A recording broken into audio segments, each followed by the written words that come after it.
Hello students, welcome to IAS by Heart. Welcome to the comprehensive editorial analysis. In this analysis, we'll be analyzing the very important editorial articles of today. So without any further delay, let's get into the video. Let's look at the first article, The Dark Step of Writing Hate into Law.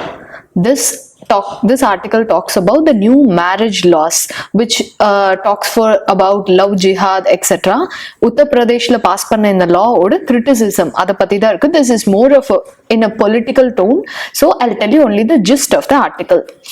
It says how in history our former Prime Minister, Mr. Chaudhry Charan Singh, how he made a proposal to Nehru. Edukku அந்த காலத்திலேயே he wanted to promote interfaith, intercaste marriages. Okay? Ana இப்போ the state in which he belongs to, Uttar Pradesh, is passing a law which is actually curbing the freedom to get married to an intercaste person or a person from another caste. The author says that the Uttar Pradesh government focus is firmly on protecting Hindu women from marrying Muslim women. இந்த கான்டெக்ட்ல அவங்க என்ன சொல்றாங்கன்னா, அது என்ன protection அப்படின்னு சொல்றது என்ன? Are Muslim men are like predators, இல்லைன்னா ஹிந்து விமென் தான் ஆர் தே லைக் கவ், ஒரு எப்படி வந்து மாட்டை கவர்ந்துட்டு போயிடுவாங்களோ அந்த மாதிரி கவர்ந்துட்டா போறாங்க. Don't they have their own personal wish, இல்லைன்னா what if they want get married to that person? அந்த மாதிரி இருக்கும்போது why the government is interfering into a personal sphere? மேரேஜ்ங்கிறது extremely personal sphere of two people. அப்படி இருக்கும்போது why is the government indulging into such a very sensitive area அப்படின்னு கேக்குறாங்க. There was even a stage where interfaith and intercaste marriages were actually incentivized. ஆனா இப்போ எப்படி நடக்குதுன்னா, it is being depromoted, இல்லனா it is being என்ன சொல்ற villainous அதை ஆக்குறாங்க. Various people, for example KC Sen, who belonged to Brahma Samaj, he demanded that people of different background only should get married. And the madri he demanded that Chaudhry Charan Singh, these people wanted to abolish caste, and the mindset irukka kodadnu. What they thought is people belonging to only intercaste or people who have done intercaste marriages avanga mattum da government kulle irukka mudiyum, indha madri nama oru step edukalama, and alavukku they thought to an extent.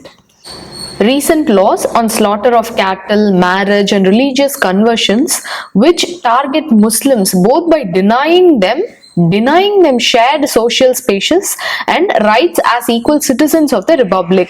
All these are trying to victimize them, or what the writer claims is majoritarian evlo per irukangalo, they are trying to overpower the minority people. That's what he claims. Uttar Pradesh prohibition of unlawful conversion of religion ordinance and the Madhya Pradesh freedom of religion bill are particularly vicious on at least 4 counts. இது என்னென்ன counts அவங்க சொல்றாங்கன்னு பார்க்கலாம். First of all, these are fundamentally wrong. ஏன் அப்படி சொல்றாங்கன்னா, under the constitution it is the individual citizen who has exercised rights and obligation. ஆனா but these new laws treat religion communities instead of individual citizen as basic entities.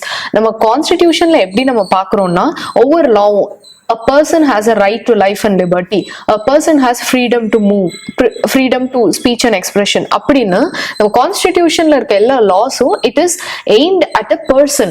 ஆனா this law, this recent prohibition of unlawful conversion, this focuses on a community. முதல்ல இந்த கம்யூனிட்டிங்கிறதே நமக்கு சைக்கலாஜிக்கலா exist ஆகுற ஒரு விஷயம் தானே தவிர there is no hard and fast rule. இப்படிதான் இருக்கணும், இவங்கெல்லாம் தான் ஒரு கம்யூனிட்டி, இவங்கெல்லாம் இந்த கம்யூனிட்டியில வர மாட்டாங்க, இவங்க இந்த கம்யூனிட்டியில சேரக்கூடாதுன்னு ஒண்ணுமே கிடையாது. It is what we form as a society, what we evolved into. அவ்வளவுதானே தவிர இவங்க மட்டும்தான் அப்படின்னு there is no boundary. This fundamentally distorts the framework of our republic, because in a republic and in a democracy people have the complete freedom to do, provided it does not hamper the freedom of another person. They have the freedom to do whatever they want. And another important thing what the author claims is இந்த லா frame பண்ணவங்க இந்த world எப்படி பாக்குறாங்கன்னா, ஹிந்துஸ்னு ஒரு world இருக்கு, முஸ்லிம்ஸ்னு ஒரு world இருக்கு, இந்த ரெண்டு வேர்ல்டும் மிக்ஸ் ஆகக்கூடாது அந்த மாதிரி பாக்குறாங்க. But actually in reality that is not true, and in many places both these communities are living in harmony. இந்த லா ஃப்ரேம் பண்ணவங்க அநேகமா இப்படிதான் பார்த்திருக்கணும் அப்படின்னு சொல்றாங்க. Second, first of all, fundamentally this is very wrong, because people have fundamental rights and they have they should and they can exercise that right. Second one, this violates privacy and choice rights, because marriage it is ultimately very personal to someone. The state entering into and telling or dictating whom one should marry, whom one should not marry, is actually violation of privacy. But recent Supreme Court recognized that right to privacy is a fundamental right. அப்படி இருக்கும்போது this is a violation. Second one, choice. Everybody has a freedom of choice to choose the person one wants to marry, because ultimately it's their life to live on. அப்படி இருக்கும்போது this law violates their freedom of choice also. And the next one, by telling men that they cannot profess or they cannot propagate their religion, it is actually curbing their rights also, because everybody has a right to propagate and profess their religion.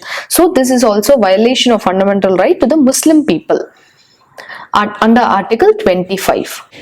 Remember, under Article 25, the only criteria is one person can exercise religious freedom subject to the constraint or the restraint given here is public health. Okay. And these laws further criminalize an individual's choice of faith. Adavadhu, just because you belong to one community, just because you worship another god, you cannot marry the person you like or the person you love. Abdingiradhu, it is like punishing for following a faith. But everybody has the right to choose their own faith. So it's contradicting. So the fourth reason why this law is unconstitutional is the basis of the new law is deeply patriarchal, because the myth of love jihad, where adult women are seen as property. In the law oda base எப்படி இருக்குன்னு பாத்தீங்கன்னா, Hindu women are a kind of property. அந்த ப்ராப்பர்ட்டியை cheese பண்றதுக்கு Muslim men are trying. அந்த மாதிரி women ஒரு property அந்த மாதிரி பாக்குது. This law is deeply rooted in the patriarchal mindset. That's what the author claims. So he also says that this law targets Muslim men on a whole. Ana actually pata, it is also a living hell for Hindu women, because when a Hindu woman chooses to marry a Muslim man, she has to prove that she was not coerced. She has to prove that she is converting to the other religion based on her own will, etc. So this is not only problematic for the Muslim men but also for the Hindu women. The constitution offered high principles to aspire for, which Indians may never fully live up to. Like the constitution actually aimed for a secular India where a religion or a caste should not be a boundary for anyone. That is what we aimed. Ana ipdi pochuna, we cannot go and reach that goal which our constitutional forefathers aimed for. So these laws do the exact opposite. They put state power and the law itself behind majoritarian communal biases, which empower regressive social mores governing marriage and fellowship. So as you can see, statistics wise pathona, interreligious marriages may be less than 2.5%. Nama naatoda population enna, how many people are getting married, adula just 2.5% are interfaith or intercaste marriages. But the promise they hold goes beyond numbers. They affirm the fundamental constitutional premise of all citizens being equal, besides promoting the ideals of freedom and fraternity.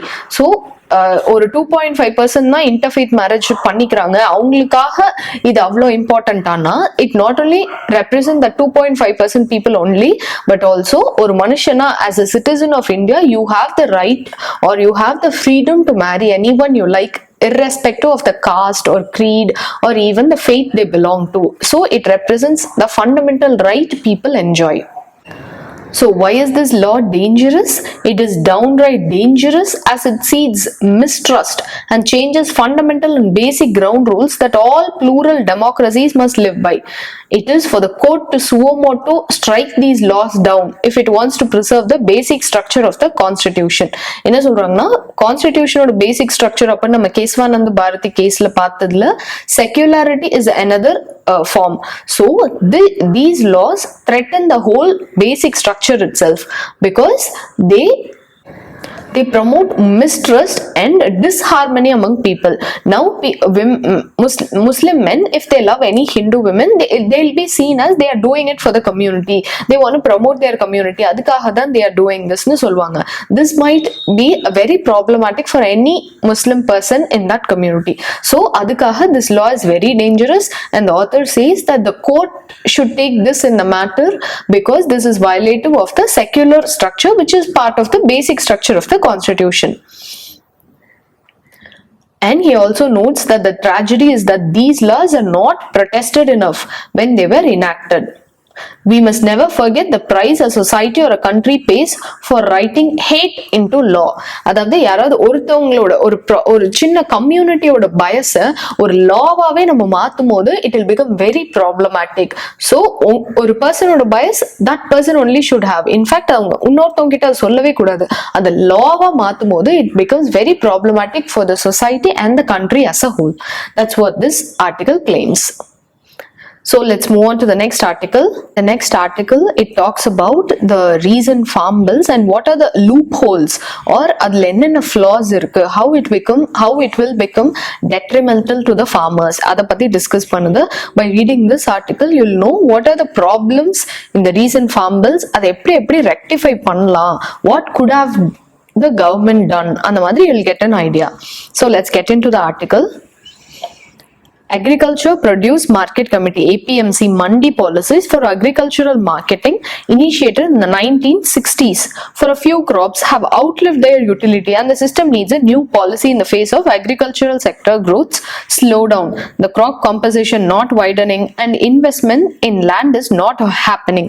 Introduction li solidranga, yes, APMCs or mandis it's not working properly because mandi fees no one collect பண்றாங்க, plus அந்த மண்டில MSP க்கு கம்மியா there are many farmers who are selling their produce. அப்படி இருக்கும்போது yes, the mandis are not properly working. Recently the government of the day has opened up the output market with the aim to let market forces improve the efficiency. So instead of the government revamping the mandis, what the government thought is market forces உள்ள வரட்டும். அப்படி வரும்போது there will be more efficiency. Private players உள்ள விட்டோம்னா there will be more competition, the farmers will get remunerative prices அப்படின்னு the government thought. But இதுல இருக்க downsidesலாம் என்னென்ன அத பத்தி பார்க்கலாம். The government opened up the output with the aim to let market forces improve the efficiency. These law states that the farmers are now free to sell all their products anywhere and to anyone beyond the physical premises of APMC. அதாவது எப்படி ஈனாம் மாதிரி இருக்கோ அந்த மாதிரி மண்டியில மட்டும் தான் இருக்கணும் அப்படின்னு கிடையாது. ஸ்டேட் விட்டு ஸ்டேட் கூட the farmers can go and sell their produce. Additionally, the laws promote contract farming. The second bill, first bill it talks about APMCs, the second bill talks about the contract farming, the third bill it talks about hoarding of supplies.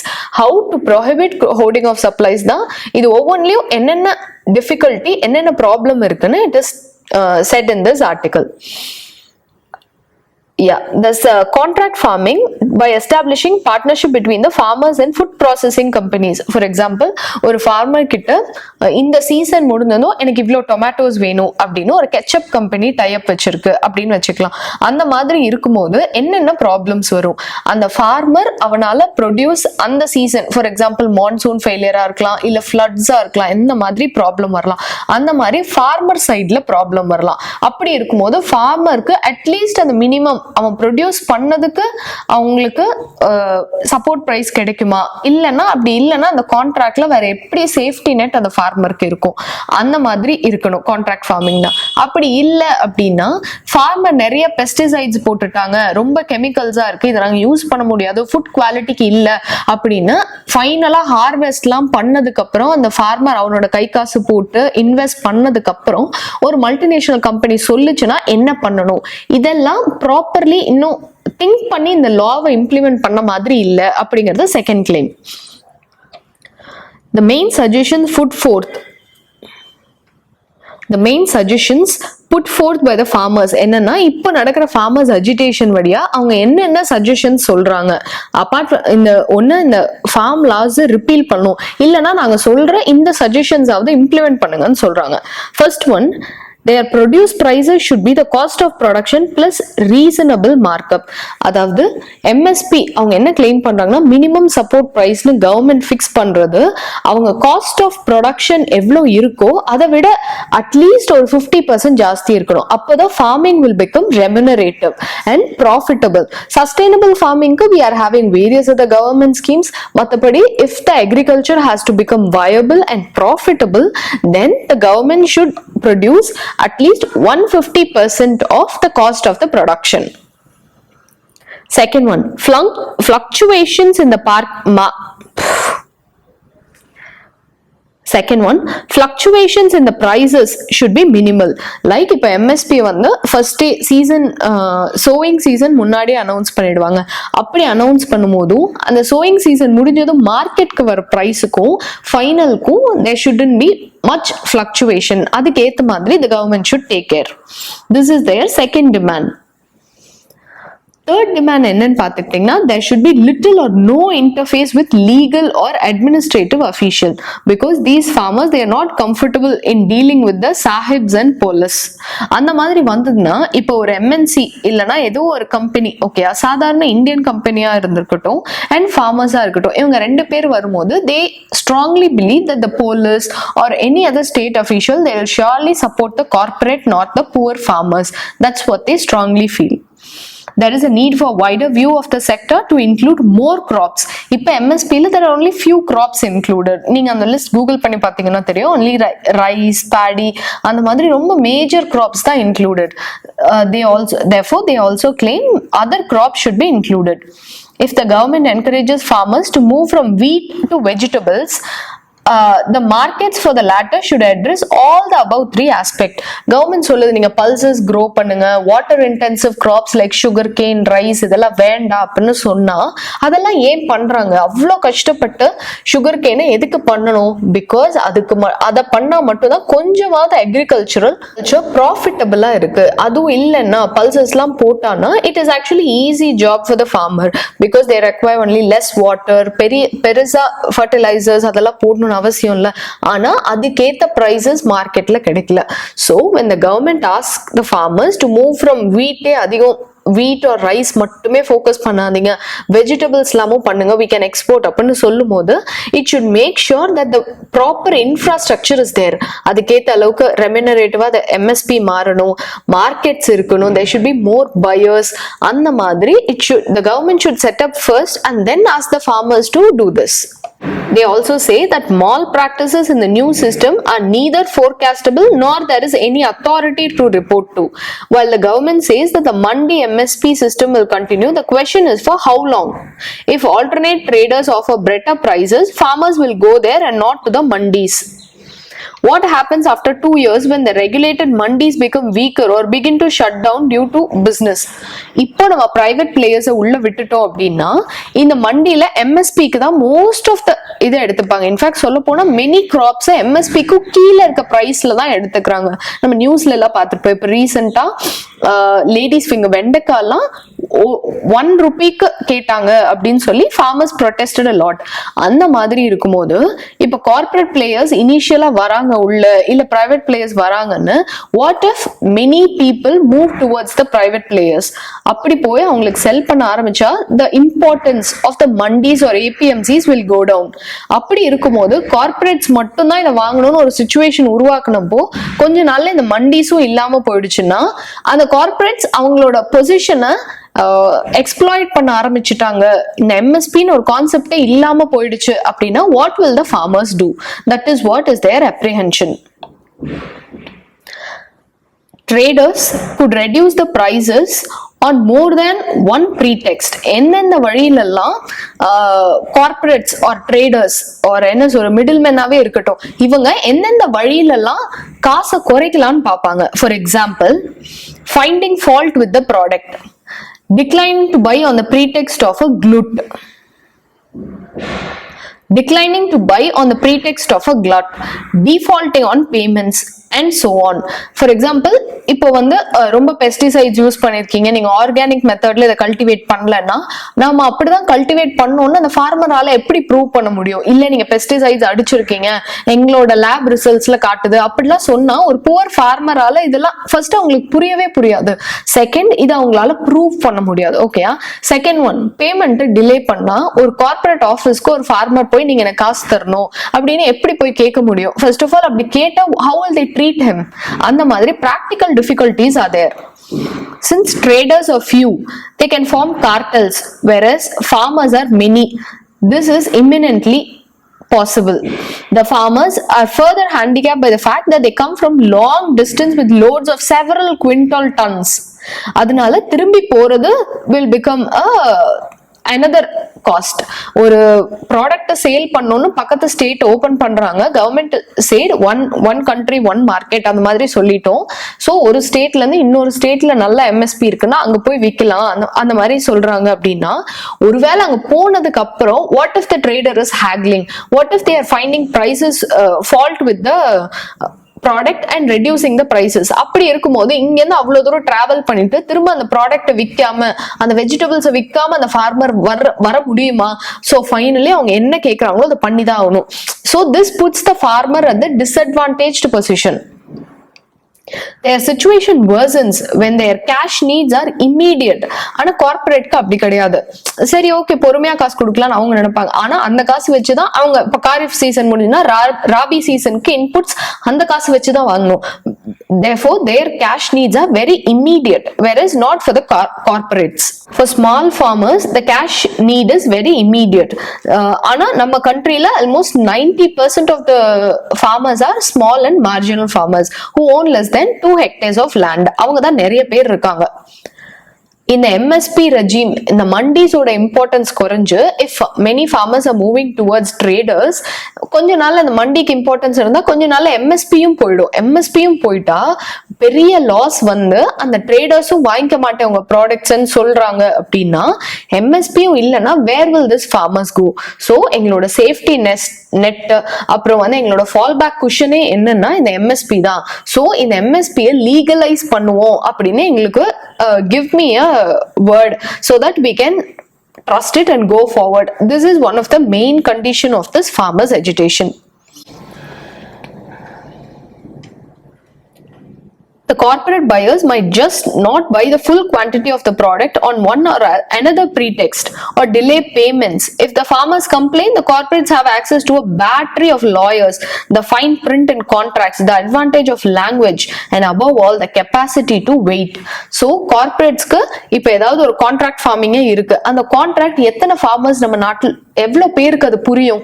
ஆனா அப்படி கிடையாது. ஒரு பெரிய company, அப்படி ஒரு சாதாரண கம்பெனியாவே இருக்கட்டும், they can hire a lawyer, அந்த கான்ட்ராக்ட்ல இருக்க nuances வச்சு they can win the case. ஆனா how will the farmer do all this? He is very poor. அதுவும் இல்லாம அவனுக்கு அந்த case he cannot wait for the case to get over because his needs are very immediate. He needs cash. அப்பதான் he can go and sow for the next season. Okay, so therefore it is very clear that the farmers are in a very disadvantaged position than compared to the traders and the corporates. The problem of contracts is it is between unequals. Contract யார் போடுவாங்க? இன்னொரு farmer ஒரு contract போடுறாங்க அந்த மாதிரினா okay. ஒரு ஃபார்மரும் ஒரு low level ட்ரேடரும் போடுறாங்கன்னா ஓகே. ஒரு ஃபார்மரும் ஒரு கார்பரேட் கம்பெனியும் ஒரு contract போட்டுச்சுன்னா how will it be equal? The corporate company will always look for chances to exploit the poor farmer. எப்படி அவங்க கிட்ட இருந்து ப்ராடக்ட் மட்டும் எடுத்துக்கலாம் அந்த மாதிரிதான் பார்ப்பாங்க. அந்த ஃபார்மருக்கு இந்த கிரீவன்ஸ் போய் ரிட்ரெஸ் பண்றதுக்கு ஒரு ஃபோரம் கூட இருக்காது. The corporates are far fewer and with deeper pockets, meaning that they have more money. They will deal with the small farmers, resulting in unequal outcomes. So mostly என்ன நடக்கும்? Most of the farmers they will be cheated. அப்படி இல்லைன்னா கூட they will not understand what's going on because அவங்க வந்து daily trade, face to face transaction, அதுவும் இல்லாம மண்டிஸ்ல தெரிஞ்சவங்க இருப்பாங்க, அவங்களுக்கு மண்டி ஃபீஸ் கட்டணுமா, there are bribing, அதெல்லாம் இருக்கு. But they know all that because they have been doing all this. அது அவங்களுக்கு பழகி போன what to say, that is for them it is a devil that is known to them. ஆனா this corporate farming இல்லனா இந்த contract farming, how it will turn out it is not very sure. அப்படி அதுல ஏதாவது problem வந்ததுன்னா அந்த grievances எப்படி redress பண்ணும், that is not mentioned in the farm bill. Many proponents of the agri-marketing laws maintain that farmers from outside the wheat rice belts in northern India are not protesting. Evidently so, since the country is diverse with some 15 agroclimatic zones, it has over 50 crop zones. Another criticism enna varudana in the farmers protest patti, இந்த பஞ்சாப் ஹரியானா பெல்ட்ல இருக்க farmers மட்டும் தான் protest பண்றாங்க, அப்ப நாட்டுல வேற farmers இல்லையா? Why aren't they protesting? These people are only considerate. ஏன் அப்படி? அப்ப வந்து this farmers agitation it's not true அப்படின்னு சொல்றாங்க. அதுக்கு தான் இந்த author என்ன சொல்றாருன்னா, he is taking examples from history. For example, indigo farming அந்த காலத்துல நடந்த ப்ரொட்டஸ்டா இருக்கும், மப்பில்லா ரிவெல்லியன் ரிவோல்ட்டா இருக்கட்டும், ஆர்ல த ஆதிவாசி ரிவோல்ட், இதெல்லாம் நீங்க பாத்தீங்கன்னா it will be confined to a small region. ஏன் இண்டிகோ பிளான்டேஷன் வந்து it was confined to Bengal only? Because அங்க இருக்க ஃபார்மர்ஸ் தான் அந்த ப்ராப்ளம் ஃபேஸ் பண்ணாங்க. சவுத் இந்தியன் ஃபார்மர்ஸ் அந்த மாதிரி ப்ராப்ளம் ஃபேஸ் பண்ணல, அதனால அது நடக்கல. ஸோ இப்போ ஏன் பஞ்சாப் ஹரியானா ஃபார்மர்ஸ் மட்டும் ப்ரொட்டஸ்ட் பண்றாங்கன்னா, அங்கதான் green revolution start. Most of the farmers are, or how to say this, the per hectare yield is more in that place only. So those people, they are more dependent on MSP than to the traders. So avangalukku they have more how to say, they have a lot of things to lose compared to the farmers in the other areas. So why is it confined to one region? It's pointless abdin solrar this author. In 2020, a new policy is being formulated. Why is it ironically uniform for all farmers, all land, all crops? ஏன் அப்படி இருக்கணும்? நம்ம we have a very diverse nation. Not even language is same in all parts of the country. அப்படி இருக்கும்போது why is a farm bill dedicated to the whole of the nation when geographically we are not similar? Eastern India is very different from southern India, and North India is very different from Western India, because Western India la arid agriculture, it is a very semi-arid dry region. அப்படி இருக்கும்போதும் and the well irrigated Punjab Haryana எப்படி இருக்கு? So இந்த ரெண்டு region, இந்த ரெண்டு kind of farmers, இவங்க போடுறது different crops. அப்படி இருக்கும்போது how can we arrive at a uniform farm bill? How is it possible?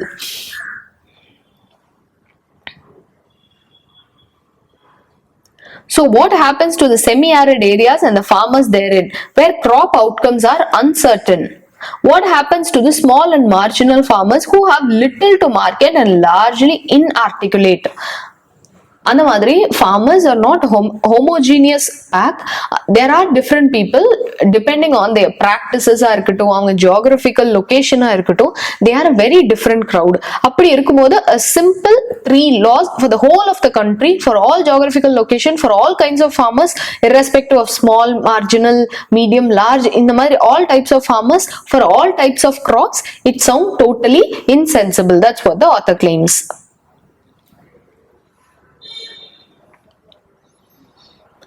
Crops such as vegetables and fruits or pest prone crops such as cotton, இது எல்லாத்துக்குமே ஒரே மாதிரியான law is not good. So what will happen to the landless laborers who have migrated from far away to work in the field, such as from Bihar to Punjab? இதுக்காகவே வந்தவங்க, அவங்க கதி என்ன ஆகும் அப்படின்னு கேக்குறாங்க. Should there not be a comprehensive policy in regard to the agricultural sector rather than a shock treatment for agri markets? இதுவுமே APMC நம்ம revamp பண்ணலாம். அதுக்கு பதிலா டோட்டலா உங்களை டிஃபங்க்ட் பண்றது it's not a good move. APMC or மண்டிஸ்ல என்ன ப்ராப்ளம்? மண்டி ஃபீஸ் வாங்குறாங்க. There are domination of only few traders in the market. அப்படியெல்லாம் இருக்கும்போது தேர் ஷுட் பி, அதை வந்து ரீவேம்ப் பண்ணலாம். For example equal play field for everyone, same stage for everyone, அந்த மாதிரி ரீவேம்ப் பண்றது, இன்னும் இருக்கிறத நம்ம இன்னும் பூஸ்ட் பண்றது, or to making it more functional.